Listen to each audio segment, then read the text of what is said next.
दोस्तों नमस्कार। आज कुंभ और महाकुंभ के बारे में कुछ चर्चा करेंगे। हमारे सनातन धर्म का सबसे प्रमुख उत्सव मनने जा रहा है। सारी सृष्टि इस उत्सव का इंतज़ार कर रही है। कहा जाता है कि अंतरिक्ष से सिर्फ ये महाकुंभ ही नज़र आता है, बाकी और कोई गतिविधि पृथ्वी की इतनी विशाल मात्रा में नहीं नज़र आती है कि इतनी पब्लिक, इतना जनमानस समूह एकत्र होना असंभव है। अंग्रेज आश्चर्य करते थे जब भारत गुलाम था कि भाई इतने लोग बिना किसी सूचना के एक जगह कैसे इकट्ठे हो सकते हैं, क्योंकि उस समय भी लोगों को इकट्ठा करना बहुत कठिन कार्य था। इतनी विशाल मात्रा में जन समूह एक निश्चित तिथि को एक विशेष स्थान पर एकत्रित होते हैं, यह कैसे संभव हुआ? हमारे ऋषि मुनियों, पुरोहितों, ज्योतिषियों ने जो पंचांग बनाया है वह पूरे भारत में इस प्रकार से एक समान रूप से तिथियों, लग्न, मुहूर्त आदि के रूप में वितरित किया जाता था और किया जाता है, जिसके कारण लोग प्रत्येक गांव में, प्रत्येक स्थान पर एक विशेष तिथि, लग्न, मुहूर्त को पूरे भारत में एक समान रूप से ज्ञात कर सकते थे। कब कुंभ का मेला लग रहा है? सोचिए दोस्तों कि उस समय 100-200 साल पहले जब अंग्रेज ये बात कर रहे थे, उस समय न तो टेलीफोन था, मोबाइल था और संचार के साधन टेलीग्राम इत्यादि कुछ नहीं थे, और विशाल समूह इन 4 स्थानों पर जहाँ कुंभ का मेला पड़ता है वहाँ लोग इकट्ठे होते थे। आइए उसी महान पर्व की हम चर्चा करते हैं, क्योंकि प्रयागराज में कुंभ, महाकुंभ उत्सव चालू हो चुका है। हम जानते हैं कि कुंभ और महाकुंभ दोनों ही हिंदू धर्म के महत्वपूर्ण तीर्थ स्थानों में से एक है, जहाँ लाखों श्रद्धालु पवित्र नदियों में स्नान करने और अपने पापों को धोने के लिए आते हैं। कुंभ मेला एक प्रभु हिंदू त्यौहार है जो हर 12 वर्षों में आयोजित किया जाता है। यह मेला पवित्र नदियों के किनारे आयोजित किया जाता है, जहाँ श्रद्धालु स्नान करने और पूजा पाठ करने के लिए आते हैं। कुंभ मेले का आयोजन हर 12 वर्षों में किया जाता है, जब बृहस्पति ग्रह कुंभ राशि में प्रवेश करता है। 12 वर्षों में आयोजित होने वाला बृहस्पति ग्रह कुंभ राशि में प्रवेश करता है 12 वर्षों में, और यह महाकुंभ 144 वर्षों में आयोजित होता है और प्रयागराज में आयोजित हो रहा है। महाकुंभ एक विशेष अवसर है जो हर 144 वर्षों में आयोजित किया जाता है। यह मेला प्रयागराज में आयोजित किया जाता है, जहाँ गंगा, यमुना और सरस्वती नदियों का संगम होता है। गंगा, यमुना और सरस्वती नदियों का संगम कितना पवित्र संगम है। महाकुंभ मेले का आयोजन तब किया जाता है जब बृहस्पति ग्रह कुंभ राशि में और सूर्य मकर राशि में प्रवेश करता है। बृहस्पति का कुंभ राशि में प्रवेश करना और सूर्य का मकर राशि में प्रवेश करना, बृहस्पति ग्रह का कुंभ और सूर्य का मकर, ये विशेष स्थिति बनती है तब महाकुंभ मेले का आयोजन होता है, और यह 144 वर्षों में होता है। सोचिए दोस्तों कि उस समय जब टेलीस्कोप वगैरह कुछ नहीं थे, तो हमारे ऋषि मुनियों ने कैसे देखा होगा अंतरिक्ष में कि ये 144 वर्षों में स्थिति बनती है। कुंभ और महाकुंभ मेलों में श्रद्धालु पवित्र नदियों में स्नान करने के लिए आते हैं, जो उनके पापों को धोने और मोक्ष प्राप्त करने के लिए माना जाता है। इन मेलों में श्रद्धालु विभिन्न प्रकार के अनुष्ठानों, पूजा पाठों में भाग लेते हैं, जैसे कि गंगा स्नान, यमुना स्नान और सरस्वती स्नान। कुंभ और महाकुंभ मेलों का आयोजन एक विशाल और भव्य तरीके से किया जाता है, जिसमें लाखों श्रद्धालु भाग लेते हैं। इन मेलों में विभिन्न प्रकार के सांस्कृतिक कार्यक्रमों और आयोजनों का आयोजन किया जाता है, जैसे संगीत, नृत्य और नाटक।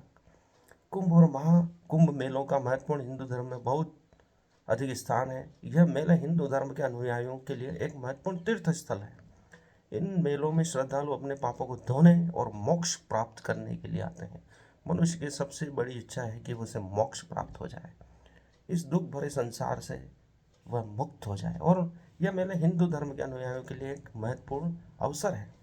कुंभ और महाकुंभ मेलों का आयोजन एक विशाल और एक भव्य तरीके से किया जाने वाला आयोजन है, जिसमें लाखों श्रद्धालु भाग लेते हैं। इन मेलों में विभिन्न प्रकार के सांस्कृतिक कार्यक्रमों और आयोजनों का आयोजन किया जाता है, जिसका श्रद्धालु बड़े भक्तिभाव से आनंद लेते हैं। कुंभ और महाकुंभ मेलों का महत्व हिंदू धर्म में बहुत अधिक है। यह मेले हिंदू धर्म के अनुयायियों के लिए एक महान अवसर है। पूरे भारतवर्ष के लोगों से मिलाप का, विभिन्न संस्कृतियों से मिलाप का, जिसके कारण यह संस्कृति सनातन बनी है, उस सहृदय पर्व को मनाने का, जहाँ लाखों श्रद्धालु एक साथ उपस्थित होते हैं और उस पवित्र संगम में स्नान करते हैं। कुंभ मेला भारत के 4 प्रमुख स्थानों पर आयोजित होता है। प्रयागराज, जिसे प्रयाग भी कहते हैं, यह उत्तर प्रदेश में गंगा, यमुना और सरस्वती नदियों के संगम पर स्थित है। यहाँ कुंभ मेला हर 12 वर्षों में आयोजित होता है। नासिक, यह महाराष्ट्र में गोदावरी नदी के किनारे स्थित है। यहाँ कुंभ मेला हर 12 वर्षों में आयोजित होता है। उज्जैन, यह मध्य प्रदेश में शिप्रा नदी के किनारे स्थित है। यहाँ कुंभ मेला हर 12 वर्षों में आयोजित किया जाता है। हरिद्वार, यह उत्तराखंड में गंगा नदी के किनारे स्थित है। यहाँ कुंभ मेला हर 12 वर्षों में आयोजित होता है। प्रयागराज, नासिक, उज्जैन और हरिद्वार, ये 4 स्थान है जहाँ अमृत की बूंदें गिरी थी, ऐसा वर्णन है। चंद्रदेव, जब असुरों ने अमृत का कलश कुंभ चुरा लिया था, तो अमृत वापस लेकर चंद्रदेव आए थे और उस भाग दौड़ में 4 बूंदें इन 4 स्थानों पर गिरी। इन अमृत बूंदों के कारण ही यहाँ कुंभ का मेला आयोजित होता है प्रत्येक 12 वर्षों में। प्रयागराज, नासिक, उज्जैन, हरिद्वार में ये बूंदें गिरी थी। यह वही अवसर होगा जब ये अमृत बूंद गिरी थी, चूँकि देवताओं के 12 वर्ष देवताओं का एक दिन मनुष्य के 12 वर्षों के बराबर होता है, इसलिए 12 वर्षों में यह अवसर आता है। क्योंकि 12 वर्ष देवताओं का जो होता है वह मनुष्य के 1 वर्ष के बराबर होता है। उस काल की गणना कर हमारे ऋषि मुनियों ने इसे आयोजित करना संभव बनाया। इन 4 स्थानों पर कुंभ मेला आयोजित होने का कारण यह है कि इन स्थानों पर पवित्र नदियों का संगम होता है। संगम का बड़ा महत्व है हिंदू धर्म में, सनातन धर्म में, जो हिंदू धर्म में बहुत महत्वपूर्ण माना जाता है। इन स्थानों पर श्रद्धालु पवित्र नदियों में स्नान करने और पूजा पाठ करने के लिए आते हैं। महाकुंभ मेला केवल प्रयागराज में आयोजित होता है। महाकुंभ सिर्फ प्रयागराज में आयोजित होता है, इसलिए इस स्थान का बड़ा महत्व है। भगवान बुद्ध ने भी अपने समय में होने वाले महाकुंभ मेले का वर्णन किया था। उन्होंने कहा था कि कुंभ में स्नान करते समय हमारे मानसिक विचार भी उच्च होने चाहिए, अच्छे विचार होने चाहिए, तभी उसका पूरा लाभ मिलेगा।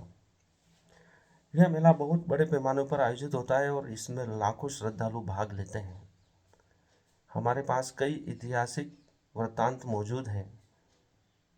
हमारे पास वर्तमान में अंग्रेज़ों का वर्णन करने के लिए कुछ डाटा उपलब्ध है, जिसमें दैनिक भास्कर से ये जानकारी ली गई कि अंग्रेज राज में कुंभ स्वतंत्रता सेनानियों और क्रांतिकारियों की गुप्त मुलाकातों का माध्यम बन गया था। 1915 में हरिद्वार कुंभ के दौरान अंग्रेज गंगा पर बांध बनाने लगे। हालांकि आंदोलन ऐसा बढ़ा कि फैसला वापस लेना पड़ा। गंगा पर बांध अंग्रेज बनाने लगे और आंदोलन ऐसा बढ़ा कि अंग्रेज़ों को यह फैसला वापस लेना पड़ा। ये कुंभ के मेले हमारे सांस्कृतिक स्वतंत्रता के विचारों को प्रकट करने का एक माध्यम था। ब्रिटिश राज में कुंभ मेला स्वतंत्रता सेनानियों की मुलाकातों और लोगों को जागरूक करने का प्रभावी माध्यम बना। प्रयाग कुंभ मेले में तीर्थ पुरोहितों, प्रयागवाल जिन्हें कहते हैं, के निशान की तर्ज पर क्रांतिकारी भी अपने संदेश देने के लिए प्रतीकों का उपयोग करते थे। इससे साथियों को एक जगह जुटने का खुफिया संदेश मिल जाता था। हालांकि इसका लिखित दस्तावेज मौजूद नहीं है, क्योंकि जनमानस में ये बातें प्रचलित हैं, उन्हीं के आधार पर यह तथ्य प्रस्तुत किया जा रहा है। प्रयाग तीर्थ पुरोहितों के दस्तावेज बताते हैं कि झांसी की रानी लक्ष्मीबाई 1857 की क्रांति की रूपरेखा बनाने से पहले संगम नगरी आई थी। अर्थात प्रयागराज आई थी। वे एक तीर्थ पुरोहित के यहाँ ठहरी, जिसे तीर्थ पुरोहित कहा जाता है। यह अकारण नहीं था कि अंग्रेजों से लड़ते हुए रानी लक्ष्मीबाई ग्वालियर में नागा साधु बाबा गंगादास की बड़ी शाला भी पहुंची थी। तब 2000 नागा साधुओं ने अंग्रेजों से भीषण युद्ध भी किया था, जिसमें महान 745 साधु शहीद हुए। जून 1857 में जब पहली क्रांति का संघर्ष चरम पर था, तब बड़ी संख्या में प्रयागवाल भी विद्रोह में शामिल हुए। इसके बाद इलाहाबाद पहुंचे कर्नल नील ने 15 जून 1857 को संगम के नज़दीक इन इलाकों में बम बरसाए थे, जहां प्रयाग वालों की बस्ती थी और माघ मेला का क्षेत्र था। अपने राजनीतिक गुरु गोपाल कृष्ण गोखले की सलाह पर महात्मा गांधी जी भी 1918 में प्रयाग कुंभ भी पहुंचे थे। अंग्रेज अफसरों ने खुफिया रिपोर्ट में लिखा, गांधी लगातार लोगों से मिलते रहे। बापू ने इस यात्रा का जिक्र 10 फरवरी 1921 की फैजाबाद जनसभा में भी किया था। बात यह थी कि 1918 के कुंभ में भीड़ रोकने के लिए रेलवे बोर्ड के अध्यक्ष R.W. घिलन ने रेलवे टिकट बिक्री पर भी प्रतिबंध लगा दिया था। आंदोलनों और क्रांतिकारियों से परेशान होकर अंग्रेज सरकार ने 1930 में प्रयागराज का कुंभ डरते डरते कराया था। दरअसल गांधी के नमक आंदोलन शुरू होने की सुखबहार से गांधी जी के नमक आंदोलन जब प्रारंभ होने की खबर उनको लगी, तो अंग्रेज ज़्यादा सतर्क हो गए थे। इसके बाद प्रयाग में अगला कुंभ 1942 में हुआ। भारत छोड़ो आंदोलन जब चरम पर था, अंग्रेजों ने 1942 के कुंभ का आधिकारिक ऐलान ही नहीं किया। रेल और बस के टिकटों की बिक्री पर भी रोक लगा दी गई। इतना खौफ था अंग्रेजों में कुंभ का। खबर फैलाई गई कि विश्व युद्ध के चलते जापान मेले पर बम गिरा सकता है। इसके बावजूद लाखों तीर्थयात्री इस कुंभ में पहुंचे थे। सनातन में धार्मिक महत्व बड़ा है। किसी भी भय से भारतीय जनता रुकती नहीं है, धार्मिक अवसरों पर आती है। अंग्रेज भी उनको रोक नहीं पाए। वायसराज ने जब पूछा इतने लोगों को बुलाने का खर्च कितना, जवाब क्या मिला? 2 पैसे। महामना मदन मोहन मालवीय जी के कहने पर 1942 में तत्कालिक वायसराय लॉर्ड लिन लिया गो प्रयाग कुंभ आए। अपार जनसमूह देखकर पूछा, इतने लोगों को बुलाने में बहुत खर्च हुआ होगा? महामना ने कहा, सिर्फ 2 पैसे खर्च हुए। लिन लिथ गो ने कहा, पंडित जी मजाक तो नहीं कर रहे हो? इस पर महामना ने जेब से पंचांग निकालते हुए कहा, यह 2 पैसे का है। इससे कुंभ और स्नान पर्व का पता चल जाता है। दोस्तों, यही बात मैं शुरू में ही कर चुका हूँ कि पंचांग ऐसा अमोघ शस्त्र है जिसे पूरे भारत, पृथ्वी, ब्रह्मांड का लग्न मुहूर्त पता चल जाता है। हम यहीं बैठे बैठे ग्रह नक्षत्रों के आधार पर गणना करके हर स्थान का शुभ मुहूर्त निकाल सकते हैं, तिथि निकाल सकते हैं। लोग बिना किसी ही निमंत्रण के चले आते हैं। इनको निमंत्रण देने की जरूरत नहीं है, वह पंचांग देखकर उन्हें मालूम पड़ जाता है कि कब आना है। दोस्तों, जो इस महाकुंभ में जाने वाले हैं वे अपने साथ क्या क्या सावधानी रखेंगे वो भी आई है, तो मैं दोस्तों के साथ शेयर करना चाहता हूँ ताकि उनकी मदद मिल सके। कुछ कुंभ में मोबाइल नेटवर्क की परेशानी आ सकती है, वाकी टाकी के माध्यम से बातचीत होती है, तो जो हमारे महाकुंभ के जो सेवक हैं, पुलिस वाले हैं, उनकी मदद ली जा सकती है। कोई बात करनी हो, कभी नेटवर्क में परेशानी आ रही हो, तो ज़्यादा कीमती सामान अपने साथ न ले जाएं। याद रखें कि यह यात्रा दूसरों को कुछ भी दिखाने के लिए, प्रभावित करने के लिए नहीं है, बल्कि आपके और आपकी आस्था के बीच एक मजबूत संबंध को स्थापित करने का माध्यम है। और ईश्वर को आपकी कीमती चीज़ों से कोई मतलब भी नहीं है, वो खुद ऐश्वर्यवान है, इसलिए नाम उसका ईश्वर पड़ा है। अपने साथ कुछ अतिरिक्त मंकी कैप, अर्थात जो आपके सिर को और गर्दन को ढक ले, ऐसी कैप, और सिर्फ चेहरा दिखे उसे बोलते हैं मंकी कैप। मफलर, खासकर स्लीपर रखें, क्योंकि इसके खो जाने या किसी और का पैर पड़ने से, इनके टूट जाने से आपको नई चप्पल पहनने की बहुत ज़रूरत हो सकती है। इसलिए एक आध स्लीपर सस्ती वाली खरीद के अपने बैग में रखें। सारे जरूरी जो फ़ोन नंबर है कागज़ पर लिख के रख लें, इसमें पड़ोसियों का नंबर भी लिख लें, साथ ही कुछ ज़रूरी पासवर्ड सभी मत लिखें, खास जो आपको आवश्यकता पड़ सकती है उस मेले में, कुंभ में। और पते स्थायी व प्रयागराज का जो मौजूद पता जहाँ आप ठहरे हो उसमें लैंडलाइन नंबर भी लिख लें, और इसकी कुछ फ़ोटो कापी करा के अपने साथियों को भी, परिचितों को, रिश्तेदारों को दे दें, और उनसे कहें कि इसे पॉलीथीन में कवर करके चिप वाली थैली में रख लें और जेब में सुरक्षित रखें, ताकि पानी पड़ने पर भी ये खराब ना हो, क्योंकि वहाँ स्नान करना होगा या किसी विशेष परिस्थिति में गीला हो सकते हैं, तो पॉलीथीन उसमें आपकी मदद करेगी। आपस में एक दूसरे को यह बात बताते रहें कि अगर भीड़ में खो जाए तो तयशुदा मीटिंग पॉइंट कहाँ है और दूसरे व्यक्ति के आने तक किसी को कितनी देर इंतज़ार करना है। एक मीटिंग पॉइंट बता लें कि भाई हम घूमने के बाद यहाँ मिलेंगे, अगर 2 घंटे बाद, 1 घंटे बाद अगर वो व्यक्ति नहीं आता है तो उसे खोजने का अभियान चालू कर सकते हैं। आपस में एक दूसरे को ये बताते रहें कि अगर भीड़ में खो जाएं तो क्या क्या करना है, किससे संपर्क करना है, पुलिस स्टेशन कहाँ है, कहाँ हमारी मदद कर सकते हैं, ऐसे लोगों को पहले ही चिन्हांकित कर दें। सारे रिश्तेदार खासकर बच्चों को समझाएं, अगर उनकी जैकेट, जूते, मंकी केप या कलाई घड़ी जैसी कोई चीज़ खो जाए तो उसको ढूंढने का प्रयास बिल्कुल न करें और चिंता न करें, क्योंकि कई लोग छोटी मोटी चीज़ों की तलाश में खो जाते हैं, तो हमें ऐसा काम नहीं करना है, जबकि ये चीज़ें हमेशा ही ली जा सकती है। मतलब जिन चीज़ों को वापस खरीद सकते हैं उनको ढूंढने की कोई आवश्यकता नहीं है। इतनी भीड़ में हम खो सकते हैं, बच्चे खो सकते हैं, जो घूम जाए उसकी परवाह बिल्कुल न करें। अपने परिवार वालों, माता पिता के साथ रहें, उन्हें कहते रहें कि सारे रिश्तेदारों की ज़िंदगी में सुरक्षा खोए गए महंगे सामान से बहुत ज़्यादा है, इसलिए ढूंढने का कोई तात्पर्य नहीं। कार्ड या ऑनलाइन पेमेंट पर भी निर्भर न रहें, क्योंकि कई बार वहाँ नेटवर्क मदद नहीं कर पाएगा, ऐसा हो सकता है। आपके पास कुछ नगद पैसे रखें, वो भी छोटे छोटे नोट के रूप में अलग अलग जेब में रखें। सभी पैसे एक साथ न रखें, अलग अलग जेबों में रखते जाएं, अलग अलग स्थानों पर रखें।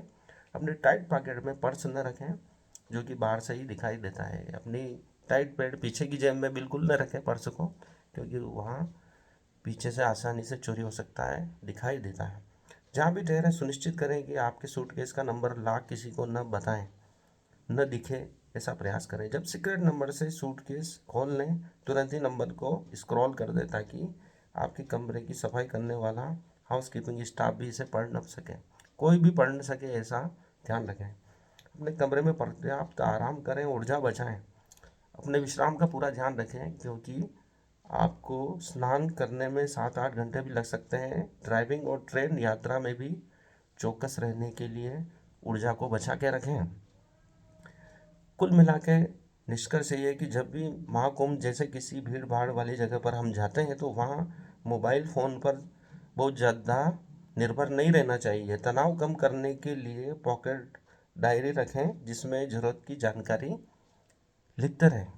जैसे ही कुछ याद आए अपनी डायरी में नोट कर लें कि हमें क्या काम करना है, किससे मिलना है, क्या क्या हमें दर्शन करने हैं, कहाँ हम रुकेंगे, क्या करेंगे, वो पूरी योजना उसमें लिखते जाएं। मोबाइल नंबर लिख लें, जो भी आवश्यक चीज़ें उसमें लिखते जाएं, ताकि आपको कोई भी इस महापर्व में दिक्कत ना आए और आप उसका आस्था के साथ, पवित्रता के साथ आनंद ले सकें, लोगों से जुड़ सकें और इस महा आस्था के केंद्र का पूरा आध्यात्मिक लाभ ले सकें। इतना ही था दोस्तों, इस महाकुंभ के विशेष पर्व पर मैं भी कुछ उद्घाटित करना चाहता था और आपके बीच में शेयर करना चाहता था। एक महत्वपूर्ण बात मैं जो बताना चाहता हूँ कि हमारे जो मंदिर हैं, तीर्थ स्थान हैं, ये क्रांतिकारियों के लिए विशेष स्थान थे। अंग्रेज़ों की बहुत सारी डायरियाँ, दस्तावेज जला दिए गए, जिसमें लिखा था कि ये तीर्थ स्थान, कुंभ स्थान, मंदिर पर ही क्रांतिकारी लोग मिलते थे और अपनी योजनाएं बनाते थे और पूरे भारत को आज़ाद कराने की रूपरेखा तैयार करते थे। कमल, रोटी, ये सब प्रतीक दिए जाते थे, जिससे भारत में क्रांतिकारियों को बल मिलता था, योजनाओं को आगे बढ़ाने में मदद मिलती थी। साधु संतों ने भी भारत को आज़ाद कराने में महत्वपूर्ण योगदान दिया है। कई लोगों ने दिया, क्रांतिकारियों ने दिया। पूरे देशवासियों को एकरूप करने के लिए ये तीर्थ स्थान महत्वपूर्ण स्थान है। भारत की आस्था का केंद्र तो है ही, लेकिन भारत को आज़ाद कराने में भी इनका बहुत ही महत्वपूर्ण योगदान है। धन्यवाद। जय महाकुंभ।